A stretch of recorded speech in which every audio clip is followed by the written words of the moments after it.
Assalamualaikum warahmatullahi wabarakatuh. Perkenalkan, nama saya Septi Indonesia. Yang pertama tentang ihram. Adapun cara pemakaian kain ihram bagi laki-laki dan perempuan itu berbeda. Ihram yang dipakai oleh perempuan yaitu dengan memakai gamis dengan serta menutup aurat kecuali wajah dan telapak tangan. Adapun warnanya bisa putih atau hitam, serta perempuan itu menggunakan hensok. Dan bagi pemakaian kain ihram laki-laki yaitu terdiri dari 2 lembar kain tanpa jahitan. Kain tersebut dipakai untuk menutup aurat sebagian atas dan seluruh bagian bawah. Kemudian siapkan selembar kain untuk menutupi bagian bawah, tutup aurat mulai dari atas pusat hingga ke bawah. Dengan cara melipatnya cukup mudah, yaitu seperti penggunaan sarung. Kemudian untuk penggunaan bagian atas yaitu menggunakan selembar kain yang tersisa untuk diselempangkan agar menutup bagian bahu kanan dan kiri. Kaitkan antara ujung satu sisi dengan yang lainnya agar tidak mudah lepas. Ketika mulai tawaf, jemaah laki-laki disunahkan memakai kain ihram dengan cara ittiba. Maksudnya ittiba di sini adalah meletakkan bagian tengah selendang atau kain di bawah bahu kanan sementara pada ujungnya di atas bahu kiri. Kemudian untuk niat umroh yaitu labaik Allahumma umratan atau nawaitu umrata wa ahramtu bihalillahi ta'ala. Kemudian niat haji yaitu labaik Allahumma hajjan atau nawaitu hajja wa ahramtu bihilillahi ta'ala.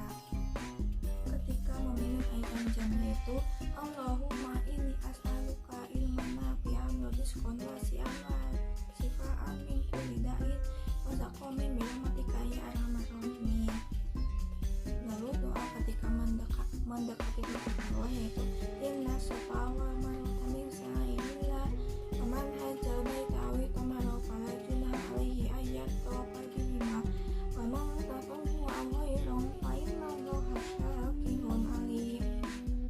Kemudian doa ketika tiba di Mina yaitu Allahumma hadihi mina famnun alayya bima mananta bihi ala awliyaika wa ahli ta'ati. Kemudian itu tentang fungsi manajemen yang dilakukan di KBHU. Yang pertama fungsi perencanaan atau planning. Diadakannya pendaftaran yaitu ada daftar sendiri terlambat dari KBHU. Ada tanda pula ada jemaah yang ingin daftar haji mendapatkan porsi bantuan dari KBHU. Di KBHU ini yang menurut rata jemaah sudah punya porsi daftar sendiri, tapi tidak sedikit jemaah haji yang ingin diantar oleh KBHU karena KBHU ini sudah tahu persis tempat pendaftaran di Kementerian Agama. Kalau kemarin ada perekrutan supaya jemaah haji punya porsi berhak untuk memilih KBHU di Kota Bandung terdapat 32 KBHU. Waktu jemaah haji masuk ke KBHU ini dapatnya domisili keluarga. KBHU harus bisa mencetak brosur dapatnya jemaah yang dicetak di tanah air sampai ke tanah suci, layani dan sebaik mungkin nanti pulang haji akan menjadi brosur hidup dan dia akan berbicara kepada keluarganya. Kemudian ada fungsi organisasi yaitu setiap 1 atau 2 bulan sekali selalu rapat untuk pengurus. Tujuannya bagaimana mengkondisikan kembali dan bagaimana mengurus komitmen meskipun berbeda tugas seksi, tetapi semuanya terikat dan harus tanggung jawab dengan tugasnya. Kemudian ada fungsi pelaksanaan atau evaluating, di mana perekrutan bisa bertemu dengan maksud hidup. Rata-rata mereka diantar dari orang yang pernah mendaftar di KBHU tersebut. Dimulai dari tahun 25 sampai sekarang. Penting juga pamflet, brosur, spanduk untuk sekedar informasi dan lebih efektif yaitu dengan brosur hidup. Kemudian pelaksanaan bimbingan dilaksanakan setelah perekrutan. Kemudian selesai diseleksi kontak dengan Kementerian untuk porsi pemberangkatan tahun 2023. Yang selanjutnya tahun 2024 dan rata tahun pendaftaran 2012 lalu diminta fotokopi versi untuk menyeleksi supaya kelihatan. Ya, akhir 2022 sudah ada pembukaan untuk manasik bimbingan dengan dihadiri alumni dan jemaah. Kemudian ada fungsi pengawasan atau evaluasi. Sistem evaluasi terdapat rapat untuk pengurus dari setiap seksi. Ketika ada kekurangan akan menjadi penambahan yang nantinya akan muncul masing-masing pengurus. Selama setiap 6 bulan kekurangan akan dicatat dan ketika menjelang akhir manasik akan ada masukan atau solusi dan menjadi lebih baik lagi untuk selanjutnya. Ada unsur manajemen dalam konteks manajemen yang penting meliputi yang pertama, manusia atau men. Manusia adalah unsur yang paling penting dalam bimbingan manasik. Ini melibatkan pembimbing ibadah haji yang memiliki kompetensi, pengetahuan, dan keterampilan yang memadai untuk memberikan bimbingan kepada jemaah. Selain itu, melibatkan jemaah sebagai peserta bimbingan yang perlu memahami, menerima, dan menerapkan materi yang disampaikan. Dan ada juga pengisian materi oleh narasumber yang berasal dari Kemenak Kantor Kota Bandung, Kepala Bidang PHU Kami Jawa Barat, dan Ketua FK KBHU dan aspek lainnya, yaitu ada uang atau money. Aspek keuangan juga merupakan unsur penting dalam bimbingan manasik. Ini melibatkan alokasi anggaran dan sumber daya keuangan yang diperlukan untuk melaksanakan bimbingan manasik dengan secara baik. Dana tersebut dapat digunakan untuk membiayai kegiatan seperti penyusunan materi, pengadaan fasilitas, dan lainnya. Kemudian ada mesin. Di sini disebutkan alat-alat yang digunakan dalam bimbingan manasik, mencakup sarana dan prasarana yang diperlukan untuk penyampaian materi seperti proyektor, layar, sound system, atau bahan bacaan. Juga termasuk fasilitas pendukung seperti ruang atau gedung yang memadai untuk melakukan bimbingan. Lalu ada metode yang digunakan dalam bimbingan manasik sangat penting. Ini mencakup pendekatan dan teknik pengajaran yang efektif dalam menyampaikan materi seperti ceramah, presentasi, atau diskusi kelompok, simulasi atau praktik langsung, atau tanya jawab. Dan ini harus disesuaikan dengan kebutuhan dan karakteristik jamaah agar mereka dapat memahami bimbingan dengan baik. Lalu ada material. Materi yang disampaikan dalam bimbingan manasik mencakup berbagai informasi dan petunjuk terkait pelaksanaan ibadah haji, meliputi penjelasan mengenai fikih haji, yaitu tata cara, hukum, doa dan sebagainya. Ada pun kebijakan pemerintah, etika dan anda, peraturan dan ketentuan dan lainnya yang terkait dengan ibadah tersebut. Lalu materi tersebut harus disusun dengan baik, akurat, dan mudah dipahami oleh para jemaah. Kemudian ada masker KBHU dengan cara untuk promosi-promosinya itu dengan menggunakan pamflet, brosur, spanduk untuk sekadar informasi, tapi yang lebih efektif itu dengan brosur hidup. Di mana brosur hidup ini adalah jamaah yang dicetak di tanah air sampai ke tanah suci, layani dan sebaik mungkin. Nanti pulang haji akan menjadi brosur hidup dan dia akan berbicara kepada tetangganya bagaimana bisa merekrut jemaah. Pentingnya marketing bahwa KBHU ini secara kuantitas bisa mencetak brosur hidup dengan melayani sepenuh hati, bimbing dan melakukan jamaah, undang alumni minimal 12 kali, serta menjalin silaturahmi dan jadikan brosur hidup. Dan pelaksanaan bimbingan manasik di KBH dan di KUA. Bimbingan manasik di KBH Makpiro dilaksanakan setelah Makpiro perekrutan, yaitu kemudian diseleksi kontak dengan Kemenak untuk pemberangkatan. Di akhir 2022 sudah ada pembukuan untuk manasik bimbingan dengan dihadir alumni dan jemaah. Setelah itu sebar ketentuan bimbingan manasik selama 19 kali. Pertemuan dengan catatan jemaah harus terikat untuk melakukan bimbingan manasik. Ketika jemaah haji yang akan berangkat ke tanah suci minimal sudah mempersiapkan 3 F, yaitu fisik, pesak, asel. Dimana fisik adalah ibadah haji yang merupakan ibadah fisik yang mencapai 90%. Kegiatan ibadah haji menggunakan fisik yang dimulai dari tawaf, sa'i hingga melontar pun dari itu adalah ibadah fisik. Dan pesak atau saku, kata pesak berasal dari bahasa Sunda yaitu saku, dimana ibadah haji merupakan syaratnya harus ada dengan uang. Bahkan pada saat ini mengalami kenaikan orang mencapai 49 juta. Kemudian pasel atau ilmu manasik, di mana ilmu manasik ini dalam tradisi Sunda pasalnya disebut dengan, artinya sebelum berangkat ke tanah suci, para jamaah haji harus dibekali dengan pasalnya itu ilmu manasik untuk melaksanakan kegiatan rangkaian ibadah haji selama 40 hari 40 malam. Kepada jemaah haji yang akan berangkat pada bimbingan manasik dibekali dengan teori, dan untuk menjaga keaktifan terhadap jemaah maka menggunakan sistem tanya jawab, di mana proses kegiatan bimbingan manasik di KBHU Al-Makpiro ini 60% dengan tanya jawab dan 40% dengan menggunakan ceramah. KBHU Al-Makpiro menggunakan kurikulum dari Kementerian Agama dan kurikulum intern, di mana kurikulum intern ini kurikulum KBHU dan kurikulum intern ini dipadukan dengan kurikulum yang dimuat oleh Kementerian Agama. Jadi untuk kurikulum di KBHU ini menggunakan perpaduan antara kurikulum Kementerian Agama dan kurikulum di KBHU. Pemberian materi di KBHU Al-Makfirah ini diambil dari unsur Kementerian Agama Provinsi Jawa Barat, unsur MUI Jawa Barat, unsur MUI Kota Bandung, KUA di kecamatan masing-masing. Lalu ada bimbingan manasik yang di KUA. Melakukan bimbingan manasik di KUA dinamakan bimbingan manasik kaji mandiri, dan waktunya ditentukan yaitu selama kurang lebih 1 minggu, dimulai dari Senin berakhir sampai Minggu. Untuk sistemnya dalam melakukan bimbingan manasik di KUA Cilenyi ini dengan tetap muka dan terbuka bagi semua jemaah haji yang mengikuti arahan dari Kementerian Agama yang sudah ditentukan. Untuk bimbingan manasik mandiri di KUA ini yang menyelenggarakan hanya diinstruksikan dari pemerintah. Pelaksanaannya yang dijadwalkan dari Kementerian Agama yang nantinya akan bekerjasama dengan KBHU, di mana narasumbernya berasal dari KBIHU. Ketika menjadi narasumber harus ada sertifikat pelatihan haji, di mana kerjasama dengan KBHU selalu ada, yaitu dalam bimbingan manasik kerjasamanya mulai dari memberikan undangan kepada jemaah melalui KBIHU, meminta kepada KBIHU untuk menjadi narasumber BIMSIK di KUA, karena KBIHU kerjasamanya dengan IFI, TPIHI, KUA Cilenyi bekerja sama dengan KBIHU Elmuna dan KBIHU bersama Widan dalam setiap tahunnya.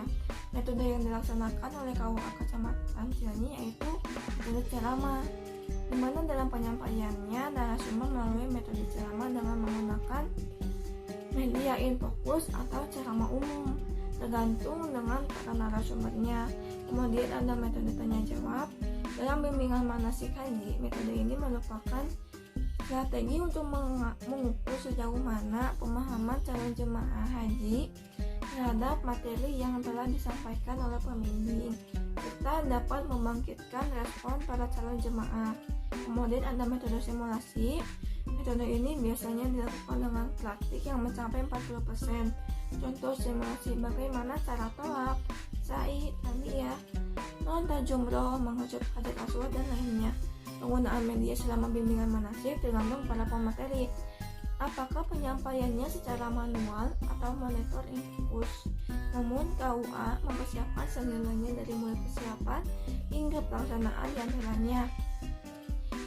Yang pertama, media menyediakan tahapan persiapan melalui membuat surat izin tempat, menyediakan bangku, persiapan daftar hadis selama 7 hari, terdapat hadir aswad, Ka'bah, dokumentasi, dan lainnya. Kemudian media lainnya membuat buku ibadah haji atau umroh di fotokopi, dan juga dari pihak narasumber catatan kecil di fotokopi. Assalamualaikum warahmatullahi wabarakatuh. Izin perkenalkan diri, nama saya Septia Holyonisa.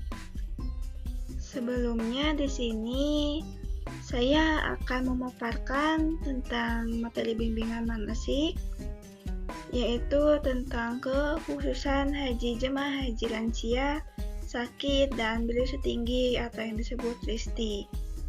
Sebelumnya di sini Bapak, Ibu, calon jemaah haji yang diberkati Allah, apakah sehat? Alhamdulillah, pada sehat ya Ibu, Bapak. Baik, di sini saya akan memaparkan tentang kekhususan haji jemaah haji lansia, sakit, dan berisiko tinggi atau yang disebut RISTI. Merupakan program yang ditujukan untuk memfasilitasi pelaksanaan ibadah haji bagi jemaah yang berusia lanjut, sakit, atau memiliki risiko tentang kesehatan yang tinggi. Program ini diselenggarakan oleh pemerintah Saudi Arabia dalam upaya untuk memastikan keselamatan, kenyamanan para jemaah haji. Adapun program RISTI ini bertujuan untuk memastikan bahwa jemaah haji yang berusia lanjut, sakit, atau berisiko tinggi tetap dapat melaksanakan ibadah haji dengan aman dan nyaman. Pemerintah Saudi Arabia juga bekerja sama dengan berbagai pihak terkait, termasuk petugas haji dan tim medis untuk memberikan perhatian dan pelayanan yang tepat bagi jemaah listi ini selama pelaksanaan ibadah haji. Biasanya, perjalanan haji itu merupakan salah satu dari 5 rukun Islam yang wajib dilakukan setiap muslim yang mampu secara finansial, Bapak Ibu jemaah haji. Ataupun bukan hanya secara finansial, adapun secara fisik untuk melakukan ibadah haji ini, Ibu Bapak. Bagi jemaah yang lebih lanjut usia, sakit, atau berisiko tinggi, keberangkatan haji ini dapat menimbulkan tantangan dan kekhawatiran tambahan.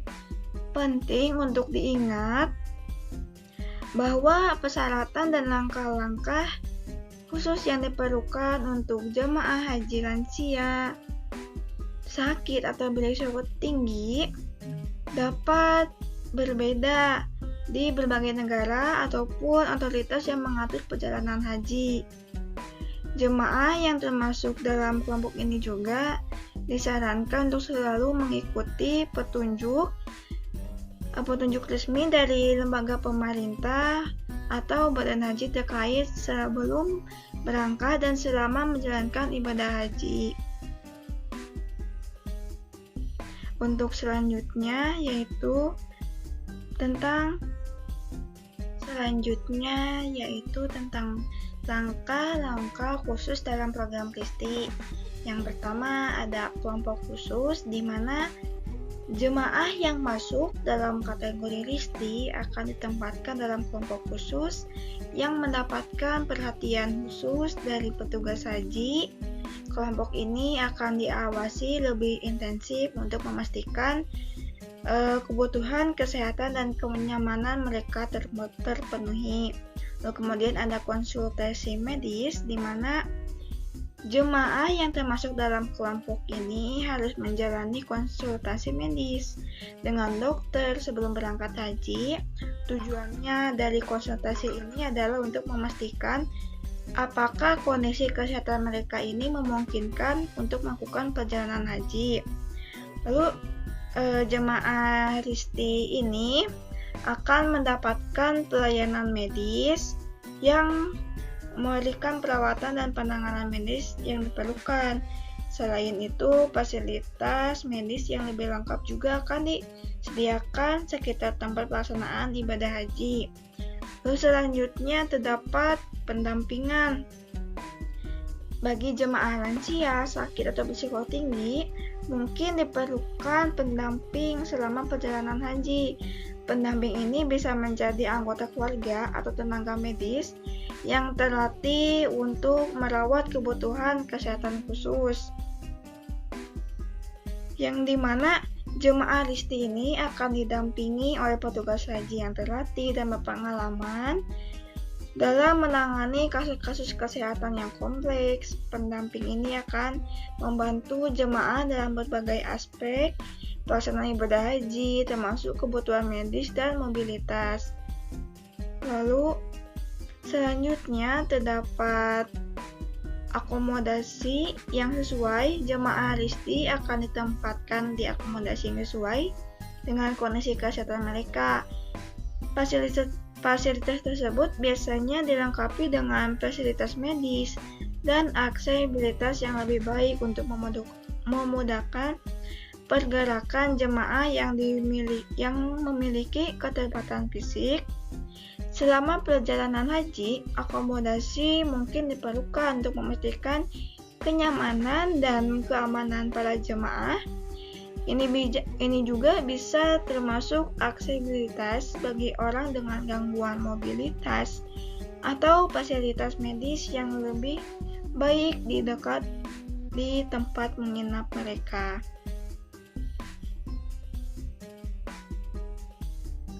Kemudian, jumlah jemaah haji dengan kondisi fisik yang lemah dan berisiko tinggi atau disebut listi akibat usia lanjut menempati urutan teratas di antara ratusan ribu jumlah jemaah haji di Indonesia. Sebagian besar menderita sakit selama berada di tanah suci. Agar ibadah yang mereka lakukan tetap sempurna, meski dengan sejumlah keterbatasan, jemaah haji perlu memahami rusul-rusul atau keringanan hukum dalam ibadah haji. Dengan demikian, kondisi yang lemah dan sakit tidak menghalangi mereka untuk tetap melaksanakan ibadah haji sesuai dengan syar'i dan hakikat, sehingga ibadah haji mereka sah, sempurna, dan mabrur. Berikut rusul-rusul dalam ibadah haji. Yang pertama, rusul dalam ibadah haji di Madinah, yaitu hukum berziarah ke makam Nabi Muhammad SAW, keluarga dan para sahabatnya, sholat di Arba'in, dan berziarah ke tempat-tempat bersejarah lainnya adalah sunnah. Para jemaah haji yang tidak sempat berziarah di Madinah akibat uzur tidak berdosa. Mereka tetap bisa menyampaikan salam kepada Nabi dan membaca sholawat atas Rasulullah di hotel tempat mereka tinggal atau di rumah sakit yang mereka rawat. Lalu melaksanakan sholat Arba'in, yaitu sholat wajib 40 waktu di Masjid Nabawi secara berjamaah adalah anjuran. Jemaah haji yang lemah, lansia, listi, ataupun sakit sebaiknya tidak memaksakan diri untuk melakukan sholat Arba'in di Masjid Nabawi, dengan tetap sholat berjamaah di hotel tempat mereka tinggal secara berjamaah, sebab sholat di hotel-hotel di Madinah juga mendapatkan keutamaan sholat di tanah haram Madinah ini, di mana sesekali tentu saja dianjurkan kepada para jemaah lansia dan listi ini untuk berusaha sholat di Masjid Nabawi. Kemudian selanjutnya rusul-rusul dalam ibadah haji, yaitu dalam ihram dari mikot. Yang pertama, jemaah haji gelombang 1 disarankan melakukan sejumlah amalan sunnah ihram di mikot Abyar Ali. Namun untuk jemaah haji lemah, lansia, dan listi, mereka dianjurkan untuk memakai pakaian ihram dan sholat sunnah ihram di hotel tempat tinggal mereka di Madinah. Setiba di Abyar Ali, jemaah tidak perlu turun dari bus, cukup melafalkan niat ihram haji atau ihram umroh dari dalam bus saat bus hendak berangkat. Lalu kemudian bagi jemaah haji gelombang 2 yang hendak melaksanakan ihram haji atau ihram umroh di atas pesawat, hendaknya melaksanakan sunnah-sunnah ihram sejak dari asrama embarkasi menjelang berangkat dan mengenakan pakaian ihram sejak di embarkasi. Kemudian jemaah haji lemah, lansia, listi, dan sakit ketika mengucapkan niat ihram umroh atau haji sangat dianjurkan istirot, yaitu niat ihram umroh atau ihram haji yang disertai dengan mengucapkan syarat aku niat haji atau umroh. Apabila aku sakit atau terhalang, maka aku tahlul di tempat di mana aku terhalang. Kemudian, setelah mengucapkan niat haji atau umroh dengan istirot, jemaah haji lemah, lansia, atau listi dan sakit hendaknya melanjutkan aktivitas ibadah dengan berzikir, dengan membaca talbiyah diselingi doa yang dibaca sepanjang perjalanan menuju Makkah dan berhenti membaca talbiyah saat tiba di Hajar Aswad. Hendak memulai tawaf bagi yang melaksanakan umroh. Selanjutnya yaitu rusul-rusul dalam ibadah haji apabila ketika berada di Mekah. Yang pertama, setelah tiba di Mekah dan menempati kamar hotel, jemaah haji lemah, lansia, dan listi ini dianjurkan tidak terburu-buru. menuju Masjidil Haram. Mereka disarankan beristirahat dan tidur yang cukup untuk memulihkan kebugaran tubuh. Rasulullah SAW ketika melaksanakan haji wada bermalam di Jidwa lebih dahulu untuk beristirahat, lalu sholat subuh dan mandi, kemudian ke Masjidil Haram untuk tawaf dan sa'i. Kemudian perjalanan tawaf mengelilingi Ka'bah 7 kali putaran harus dalam keadaan suci dari hadas dan najis, sedangkan sa'i 7 kali perjalanan antara Safa dan Marwah disunahkan dalam keadaan suci. Jika jemaah haji lemah dan sakit, kebetulan menderita beser dan buang angin terus-menerus, mereka boleh dan sah melaksanakan tawaf tidak dalam keadaan suci dari hadas kecil dan tidak dikenakan dam. Para ulama sepakat barang siapa terkena najis yang tidak mungkin bisa dihilangkan, misalnya orang yang kencing terus-menerus atau istiadoh, dia dapat melaksanakan tawaf tanpa dikenakan sanksi apapun.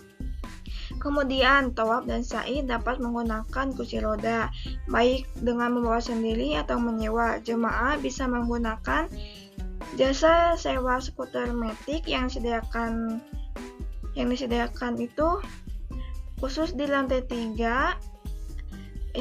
Pengelola Masjidil Haram menyediakan skuter matic dengan 2 model, yaitu single dan double. Skuter dapat digunakan untuk tawaf sekaligus sa'i dalam waktu sekitar 1 jam. Tawaf dan sa'i dengan cara digendong menggunakan kursi roda atau skuter matic ini adalah sah secara hukum. Kemudian menurut Ibnu Abbas radhiyallahu anhu, seluruh tanah haram Makkah adalah Masjidil Haram. Tinggal para jemaah haji lemah dan sakit tidak perlu memaksakan diri untuk sholat fardu di Masjidil Haram. Jika bisa berakibat buruk pada kesehatan fisik mereka, jemaah yang melaksanakan sholat berjamaah di pondokan atau hotel atau di masjid sekitar pondokan tetap mendapatkan keutamaan yang sama dengan sholat di Masjidil Haram. Kemudian, akibat keterbatasan kondisi fisik, para jemaah haji lemah dan sakit hendaknya membatasi diri dalam melaksanakan ibadah sunnah yang dapat menguras tenaga, semacam umroh. Terlebih lagi, umroh sunnah yang diulang kali dilakukan. Kemudian, hukum berziarah ke tempat bersejarah adalah mubah. Guna mengambil iktibar, jemaah haji yang lemah, lansia dan istri sebaiknya tidak memaksakan diri untuk berziarah. Selanjutnya yaitu rusa-rusa dalam ibadah haji di Arafah, Musdalifah, dan Mina. Yang pertama, ketika diberangkatkan dari Mekah ke Arafah pada hari Tarwiyah 8 Zulhijjah, jemaah haji lemah, lansia, dan istri sangat dianjurkan berniat ihram haji istirot seperti ketika mereka berniat istirot untuk umroh. Kemudian, jika sebagian jemaah di kloter ada yang menuju Mina pada 7 Zulhijjah, jemaah haji lemah dan sakit tidak perlu mengikuti kegiatan ke Mina tersebut, apalagi dengan berjalan kaki. Hukum melaksanakan perjalanan ke Mina sebelum Arafah adalah sunnah. Kemudian, pada saat di Arafah, hendaknya semua jemaah haji hendaknya berlapang dada, tidak menggerutu atau mengeluh ketika menerima fasilitas yang terbatas, sebab tujuan di Arafah adalah untuk ibadah yang mendekatkan diri kepada Allah Subhanahu wa Ta'ala. Kemudian, karena fasilitas mandi, cuci, kakus atau disebut MCK terbatas, jemaah yang memiliki kebiasaan sering buang air kecil sebaiknya menerapkan sifat sabar ketika antri mendapatkan giliran.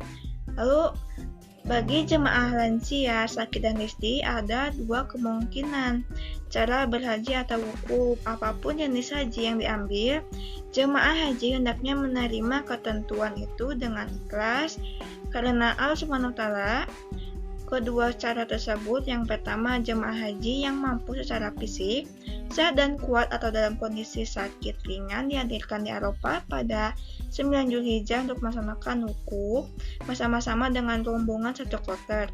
Kemudian yang kedua, jemaah haji yang dirawat rumah sakit melakukan wukuf dengan dua kemungkinan. Yang pertama, jemaah haji sakit yang tidak bergantung pada alat dibawa ke Arafah dengan bus atau ambulan yang disediakan oleh pihak rumah sakit untuk menjalani proses safari wukuf. Lalu kemudian jemaah haji yang dirawat di rumah sakit dan fisiknya benar-benar lemah dengan kondisi yang tidak memungkinkan hadir di Arafah, walaupun dengan cara safari wukuf tidak perlu khawatir karena proses hajinya dibadalkan. Lalu kemudian jemaah haji yang wafat sebelum ke Arafah 9 Zulhijjah, baik wafat saat di embarkasi, dalam perjalanan di Madinah atau di Mekah, dibadalkan haji oleh petugas haji. Pelaksanaan badal haji dibuktikan dengan sertifikat badal haji yang dikeluarkan oleh Ketua PPIH Arab Saudi. Lalu kemudian mabit di Musdalifah, yaitu bermalam atau berhenti sejenak pada malam 10 Zulhijjah, adalah salah satu wajib haji yang tidak boleh ditinggalkan kecuali oleh jemaah yang mendapatkan ujur syar'i. Mereka tidak dikenai dam, sebagaimana Rasulullah SAW memberikan izin kepada saudara anhu untuk bertolak ke Musdalifah, untuk dari Musdalifah ke Mina lebih awal sebelum jemaah haji lainnya bertolak ke Mina karena alasan lambat berjalan akibat badan yang gemuk. Kemudian di Arafah, jemaah haji yang sakit yang menjadi peserta safari wukuf atau yang dirujuk dan dirawat di rumah sakit dikategorikan sebagai jemaah yang mengalami ujur syar'i. Mereka diberi keringanan untuk tidak melakukan mabit di Musdalifah dan tidak dikenai dam.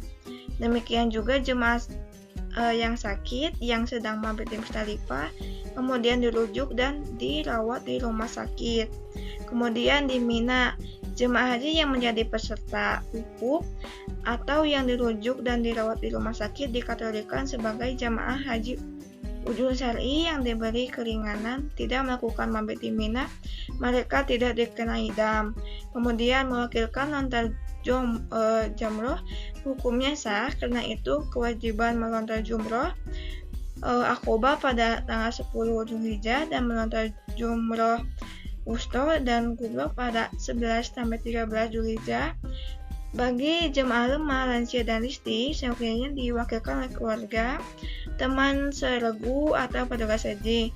Kemudian jemaah haji lemah, lansia dan istri yang kewajiban melontar jamarotnya telah diwakilkan kepada orang lain, hendaknya segera mencukur rambut untuk tahallul awal setelah menerima laporan dari orang yang mewakilinya bahwa kewajiban melontar jumroh Aqobah pada 10 Zulhijjah dengan telah ditunaikan.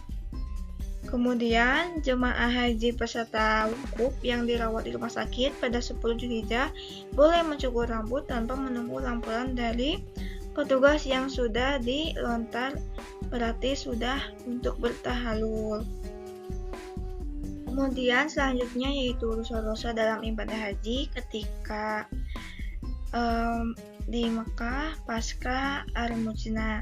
Itu setibanya di Mekah pasca mabit di Mina, jemaah haji dianjurkan untuk beristirahat yang cukup agar kembali buka dan selanjutnya bersiap-siap melaksanakan tawaf ifadah. Jemaah haji lemah, lansia dan listi dianjurkan melakukan tawaf ifadah jemaah menggunakan kursi roda atau skuter metik.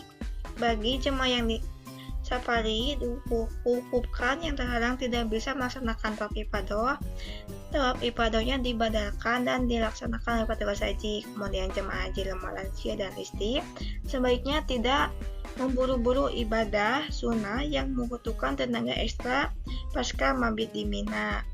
Kemudian sebelum meninggalkan Mekah, jemaah haji lemah, lansia dan listi dianjurkan melakukan tawaf wada dengan menggunakan kursi roda atau skuter metik jika kondisi di sekitar Ka'bah penuh sesak. Kemudian jemaah haji lemah, lansia dan sakit yang benar-benar tidak mampu untuk melaksanakan tawaf wado dapat mengambil pendapat Imam Malik yang mengenakan hukum tawaf wado adalah sunnah, dan bagi orang sakit atau uzur yang meninggalkan tawaf wado tidak dikenakan dam. Baik, mungkin sekian dari pemaparan materi dari saya. Mohon maaf apabila terdapat kesalahan. Wassalamualaikum warahmatullahi wabarakatuh.